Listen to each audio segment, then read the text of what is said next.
شخصيات حموية كردية. أعلام في السطور: منير الباكير البرازي. مستضيف: طه حسين وعبد القادر المازني. هو منير ابن خالد الباكير البرازي، من مواليد حماة عام 1890، ابن خالد الباكير البرازي النائب في مجلس المبعوثان العثماني، وشقيق الدكتور محسن البرازي رئيس وزراء سوريا الأسبق. تابع دراسته الابتدائية في حماة، وعندما بلغ 15 من عمره انتقل مع والده الذي كان نائبا عن ولايتي حمص وحماة ليتابع دراسته في اسطنبول. كان يتقن اللغات الكردية والتركية والفرنسية إلى جانب اللغة العربية. كان له مجالس أدبية في مضافته، ومن رواة تلك المجالس الشعراء بدر الدين الحامد وأحمد الجندي والطبيب وجيه البارودي والأديب قدر العمر وغيرهم. شارك في ثورة حماة عام 1925 بالمال والسلاح، التي لم يكتب لها النجاح، مما عرضه للملاحقة من قبل السلطات الفرنسية لحين صدور عفو عن كافة المشاركين بها.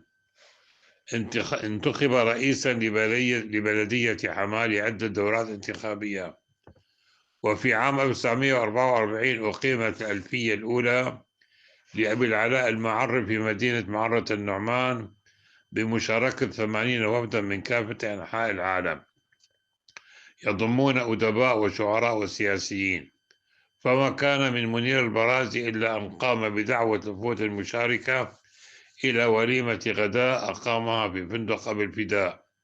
حضرها لفيف من الأدباء المشاركين، منهم طه حسين وعبد القادر المازني من مصر، ومحمد أنيس الملوحي من سوريا، وبعض من وجهاء حماة مثل مطران إغناطوس حريكي والمفتي الشيخ سعيد النعسان وغيرهم، كما يتضح من الصورة المرافقة.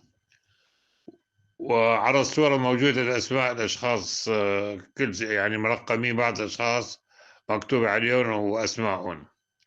ويومها افتتن طاهر حسين بصوت الناعورة. كان بيته الذي هو قريب من مقبرة باب البلد مركزا لتجمع الثوار ومدهم بالمال والسلاح لملاقاة جحافل الجيش الفرنسي القادم من حمص عام 1945 إبان ثورة حماة ضد الفرنسيين. في عام 1950 وعندما كان رئيسا لبلدية حماة، تم اتخاذ قرار بالمجلس البلدي لإنشاء دار الكتب الوطنية، المركز الثقافي حاليا بحماة، حيث بوشر بإشادته على الفور، ولينتهي العمل فيه في تموز 1953.